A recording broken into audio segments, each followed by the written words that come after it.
Welcome to Responsible AI, the podcast for the AI Forum. Here on the podcast, we engage in critical dialogue with legal minds and tech experts on AI's legal and societal impacts.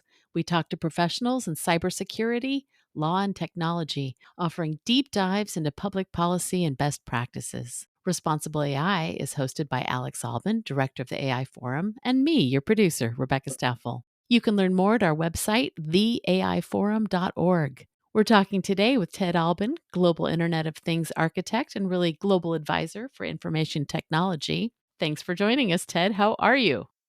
Great to be here and in person and really here as opposed to represented by technology. There we go. You're a real human right now. Glad you're here. Our conversation's going to be a little bit philosophical, a little bit practical. And I just want to sort of go back in time just a couple years, and from your long experience in IT, cybersecurity, even tech support, what were your first thoughts when ChatGPT hit the scene in 2022 and what it was going to mean for your clients? When ChatGPT first became a topic of frequent discussion, it was very unclear with respect to practical applications and what the impact would ultimately be. Now, I've been working in something called business process optimization for a long time, and those are efficiencies that are delivered to organizations of all types with using IT and tech to be enablers in every sense of the word. You know, the most fundamental thing that end users experience are the spell checker or the squiggly lines in creating documents and or error correction that you might see inline in an equation or a formula or spreadsheet. And that wasn't really understood or perceived to be any kind of intelligence. It was just a great way of having the computer be our digital assistant and help us get better outcomes with what we do and whatever the task was at the moment. ChatGPT elevated that. And for many people who still have no concept of how to really deploy and use these tools, ChatGPT represented this shortcut factory where you could circumnavigate your responsibility and find this amazingly quick response to whatever the challenge that you seem to have at that moment. And suddenly, people forgot how to even do basic functions because I used to write memos. I don't have to write memos anymore. I used to know how to write an email. I don't have to do that anymore. I wonder what I should say. And that offloading of responsibility without understanding the consequences, without even understanding what root source that data was coming from, or the model that was being used to really be your spokesperson or ambassador, is frightening, absolutely frightening. So our clients said, we're not going to have any of that. And some of them said, wait a minute, force multiplier. Suddenly, we can do more with less time and then less people. So it really has been something of a dynamic landscape. We see that there are less uses of it in our clients that are involved in healthcare, science, pharma, technology. Ironically, we see a huge uptick in research intense areas that are non scientific, such as law. Boy, those law firms love it because suddenly it's this immediate conduit into this trivial information, perhaps, whereas case law is immediately accessible and great results are delivered. There's one catch. Who's minding the store? Who actually verifies and validates the information that's being returned with this new level of efficiency? So ChatGPT and all of these models represent great potential across the boards. The challenge is, how are we going to educate the entities, the organizations, and the users who are downstream from the results? I love that phrase you used, shortcut factory. I haven't thought about it that way, but that's really what was created, wasn't it? Well, How do you think companies should approach bringing these AI tools into their systems? The first thing is that we have to be sensitive to security. We have to be sensitive to privacy, which is not the same as security. We have to be sensitive to intellectual property, and we have to be sensitive to messaging and internal communications. Here's an example. ChatGPT can be queried to provide an employee handbook. Dear ChatGPT, I say dear because I want you to know that this is friendly. And this is a real life example, and I'm quoting. Please provide me with some fundamentals for a company that has offices in California and Puerto Rico, where the employee management policies need to include everything from lunches and breaks to holidays, vacations, grievances, internet usage, pension, contributions to any investments, and essentially career counseling.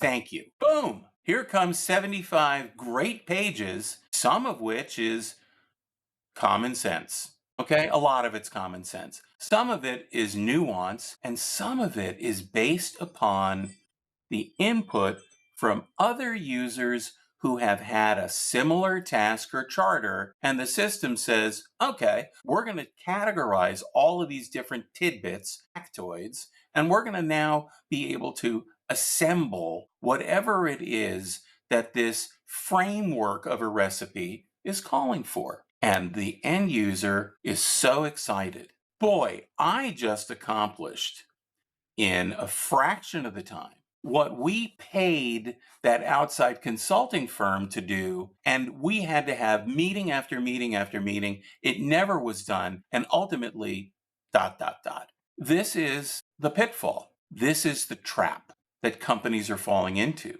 So the answer is you got to teach them how the system works and how to make sure that the information that is output is accurate and valid for your organization. And there's only one way to do that. What is that? Curate the data. Curate the If you data. control that concept of computing, garbage in, garbage out, right, that's the way it is. The information that you provide into the system can be regurgitated, but you have to make sure that you're limiting the model to those data sources, period. If you allow it to go outside to query how other companies are doing, if that's not what you asked, right? If you asked, what would a typical employee handbook look like for a small real estate company that's a franchise, right? Then allow it to pull on common shared experiences to provide you with some suggestions. But how often we take those suggestions to be the answer. And the caveats are often missed. Very few people read the end user license agreements for their cell phones. And I'm saying even fewer heed the warning signs that come from these open AI platforms. Please verify the data. Note that the information may be subject to change. Please check for accuracy. No one wants to do that. You're so excited that you've been able to take a ChatGPT, give me all of last year's sales figures by our employee roster in each region, and let me know who is performing based upon the MBOs that we have assigned to them. Wow, it can do that? Sure. Here's the problem. ChatGPT or the other models don't say, pardon me, but you haven't actually given us any MBOs to compare or contrast against. So we're going to use those that we presume are quite reasonable for a company as you have described. How's that? Sure.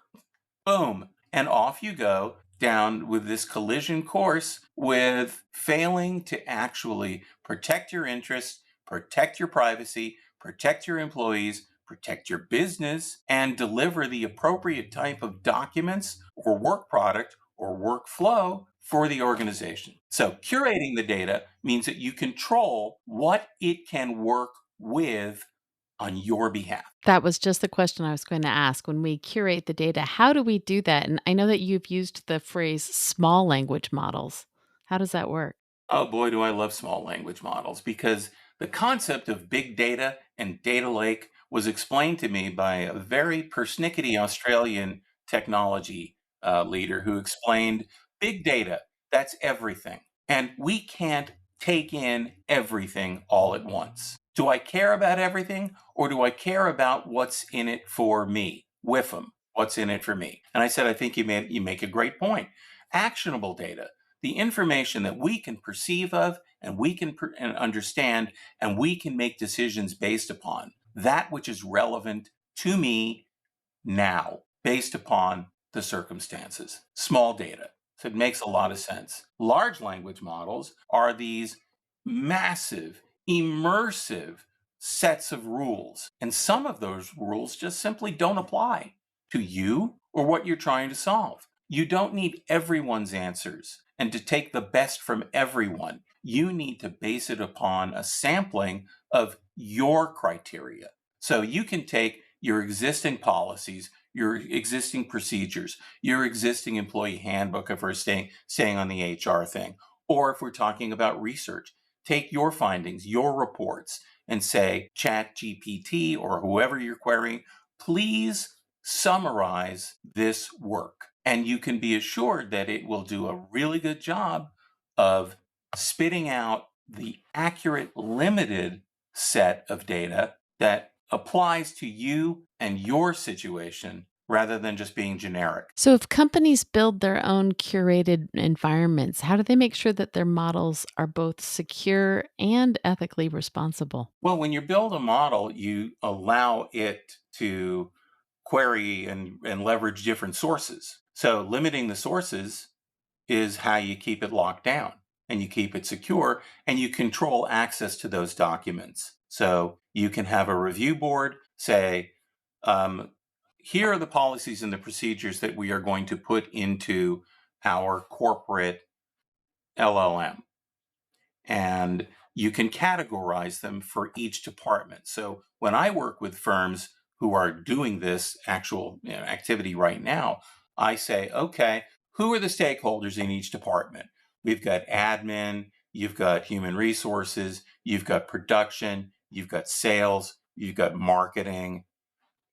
Every one of those groups has a seat at the table, and each one of them has its own rules and regulations, policies, and procedures. And at some point in time, one would hope that they are memorialized. When in each department, I mean, HR is such an easy one and it's not controversial in terms of this, right? Because you can say it's private, you can say that you're not sharing the output from your queries. It's a closed system, so you don't have to worry about your employees' names and social security numbers and PII getting posted out there on the web. Here's a huge problem. Folks are using these tools now in the public domain, and they have no idea how thirsty that sponge is because it doesn't forget. Unlimited amount of compute, unlimited amount of storage, unlimited amount of resources. So you can try to say, oops, please don't share this information. And it said, yeah, got your back. No. So subscribe to these types of services, download the appropriate tools, create your own environment, and make sure that that environment is restricted from internet access or outside users. You make When's it the sound last time simple. anyone went? When's the last? It really is. Doing it right is easy. Doing it right is hard at the same time because you have to follow certain rules like multi-factor authentication or security or access permissions.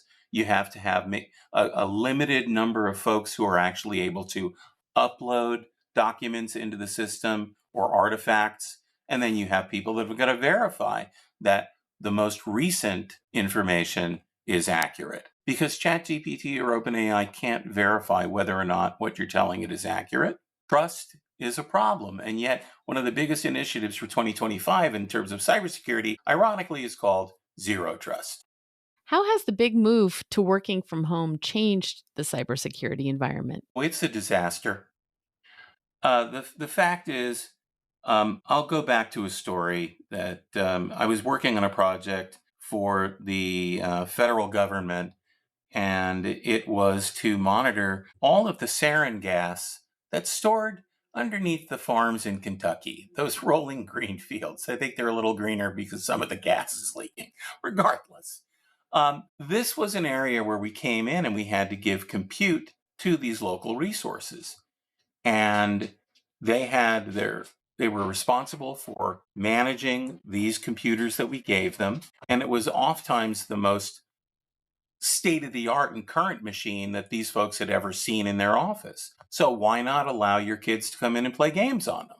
They had big color monitors and sound and speakers. You can't even imagine. So if you think about, well, you never told me that I couldn't do that because we never thought that you would. All right. Now talk about the home environment. Do people secure their home offices? No. People don't know how to do the basics like you have a service you subscribe to. Do you change the administrative password on the router that the cable provider or the ISP gives you? No. Do you change the name of your Wi-Fi network? Oh, sure, we did that. Right. Okay. And do you change your password on your Wi-Fi? Well, no. All right. Do you restrict who can use your Wi-Fi?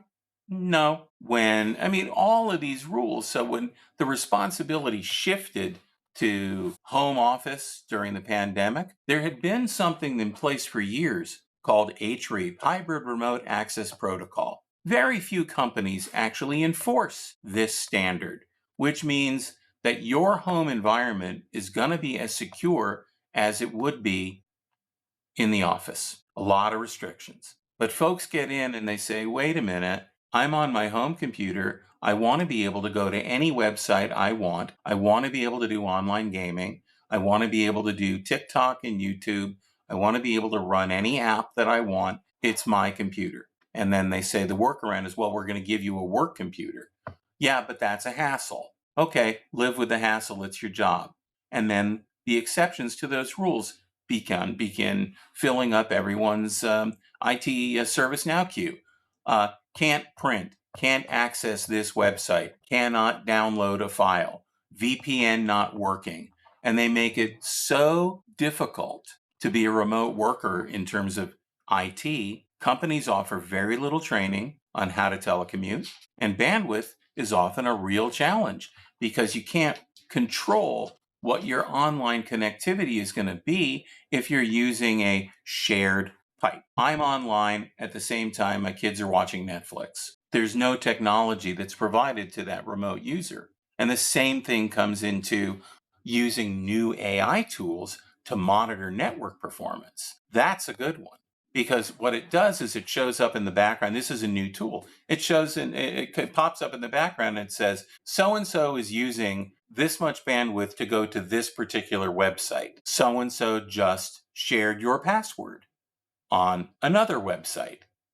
And it's very, very chaotic because you stop and you think, I've just opened up sensitive files on my computer from a remote, even if it's cloud based, and I'm downloading them and I'm up and I'm interacting with these files and it's monitoring that.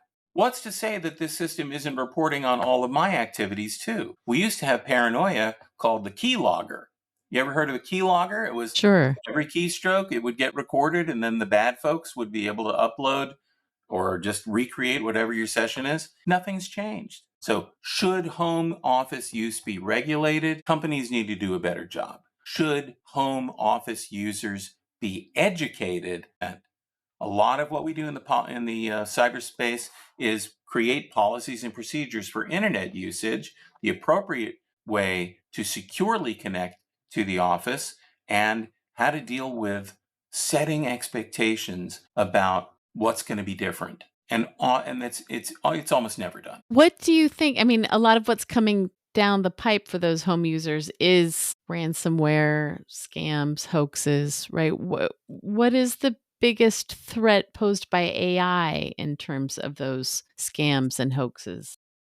AI is your digital assistant. AI is your shadow. AI is far from being Jiminy Cricket sitting there on your shoulder making sure that you're going to be okay. No, it monitors everything. It's aware of everything and it's invisible. It's totally transparent. So few people make the investment in terms of a hardware or a software perimeter protection device, aka firewall. We think that the service provider is taking care of that for us. Not at all. It's just not in their interest to make sure that you're safe. They want you to assume responsibility.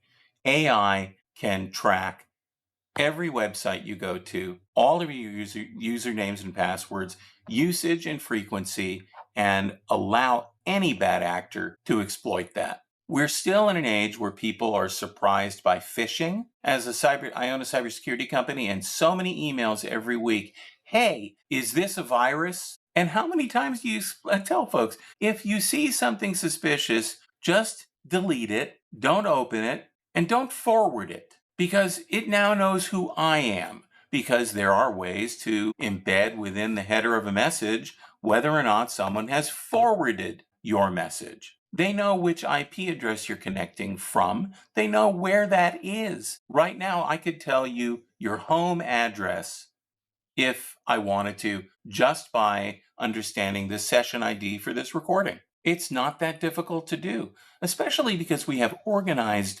entities, whether it's a nation state or a small business, operating in one of these rogue nations, that basically says your compensation and performance will be based upon the number of viable credit card numbers you can give us at the end of each week. And they pay per number. We can't compete with that. China has office parks. Russia has office parks. These are campuses, corporate campuses, where the hackers go to work every day. They have career paths. They have HR departments. They've got executive leadership. And the only product that they are bringing to market is cybercrime.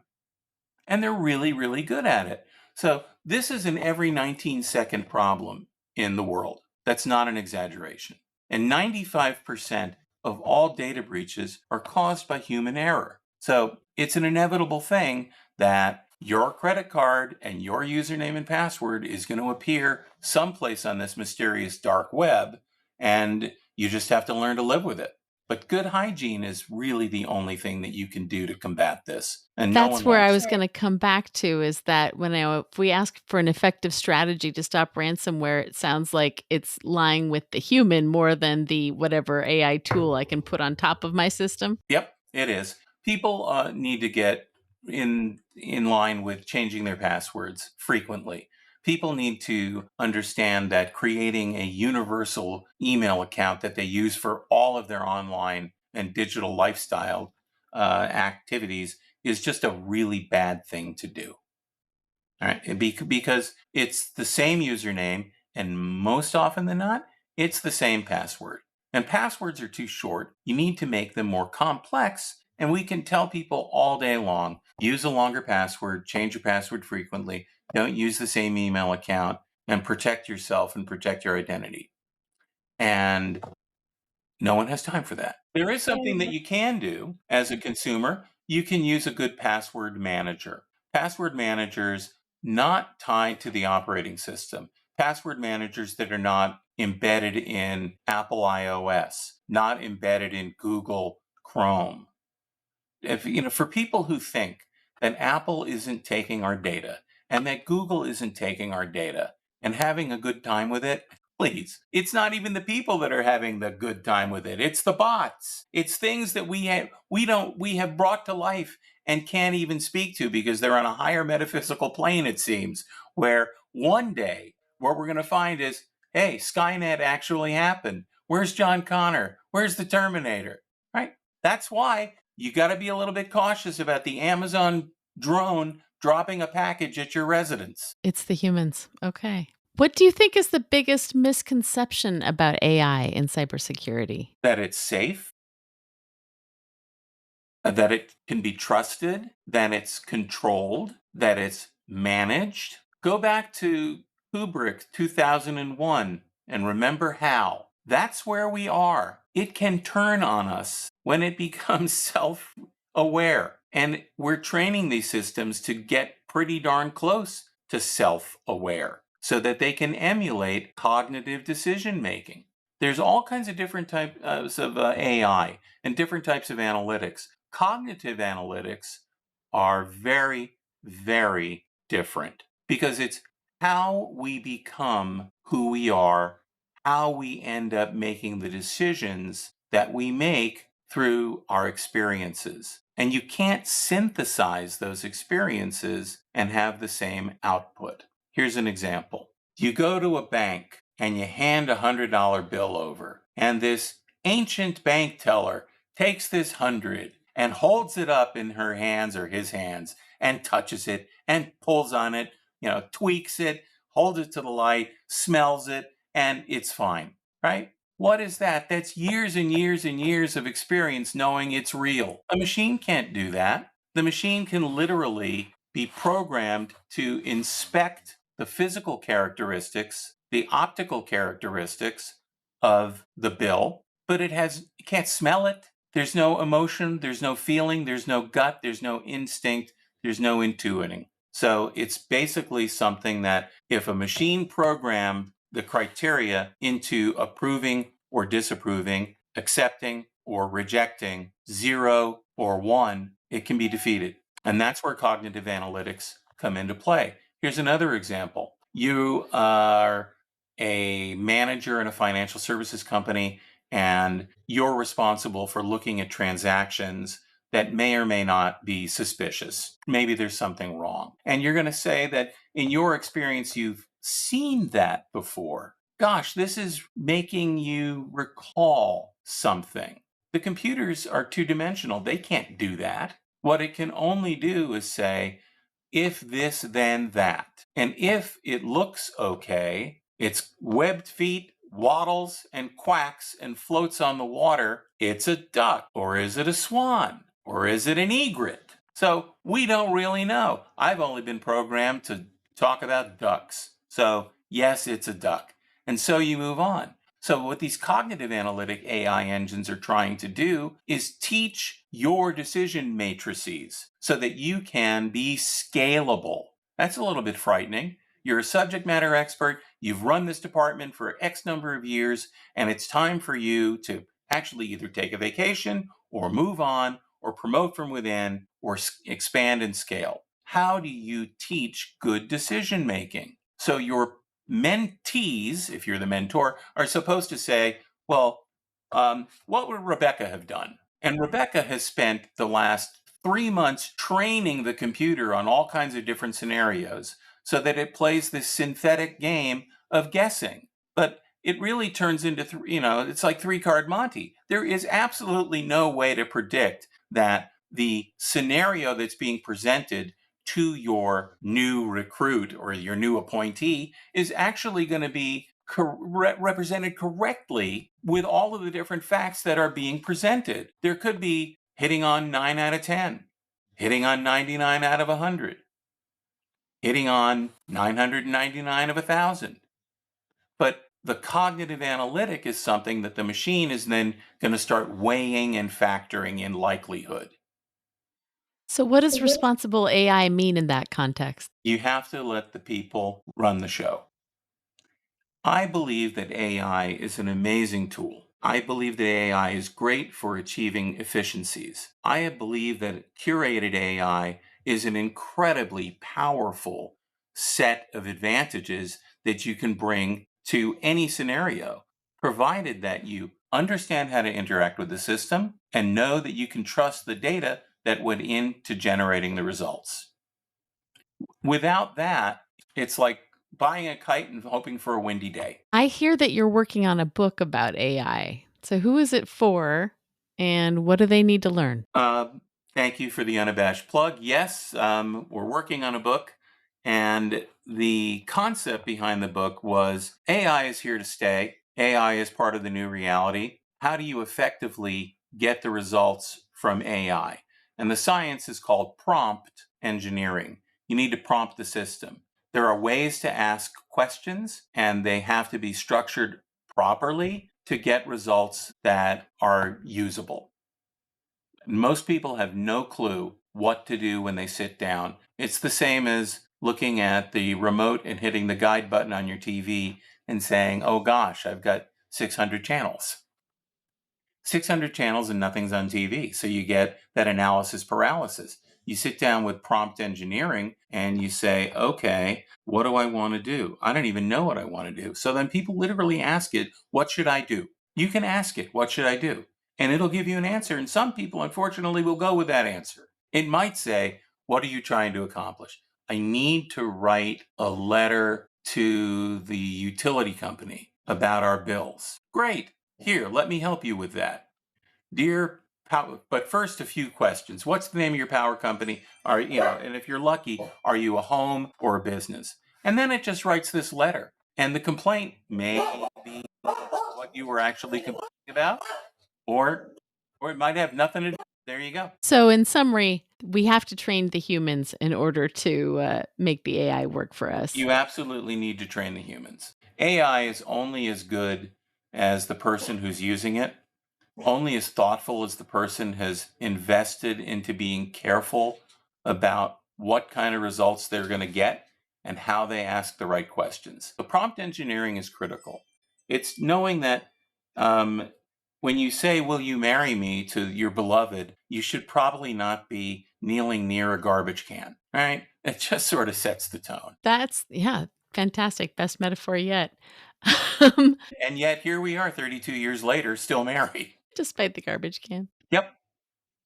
Beautiful. Ted Alben, thank you so much. Is there anything that you would like to add? And if people have more questions, where can they find you? Well, I am certainly available by email, and I'm using a really stealthy email, tedalben@gmail.com.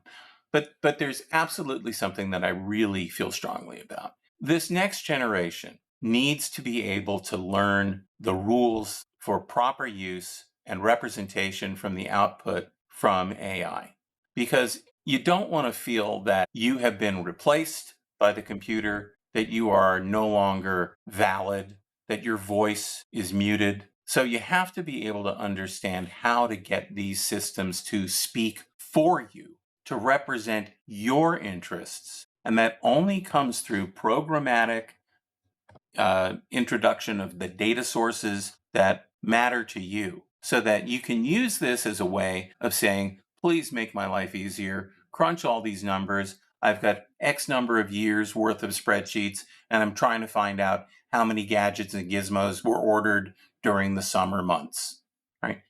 Great use of this technology. But when you say, could you please tell me how I should speak to my boss so that they're going to be more impressed with the work that I'm doing? You got to understand that if your boss has a quarter of an eye on the ball, they know it's not you. You're going to be found out. And you have to be able to represent the information that you're presenting. And you have to be able to sit there in a meeting. Heaven forbid you're offline. Then what? So I think that this country and the world is suffering from a disease that I call Google smart. We're all Google smart. You're much better so long as you can type and get a response and read and speak faster than those who are sitting around the table actually expecting you to know what you're talking about. AI does not know what it's talking about. AI knows what it thinks you want it to be talking about. The messaging is really up to you. Thank you. Ted Alben, thank you for joining the Responsible AI podcast. There is a lot to think about here with my small language models. And I love that in the end, we talk about cybersecurity and AI, and in the end, it comes to our own hard work. Absolutely. Stay safe out there.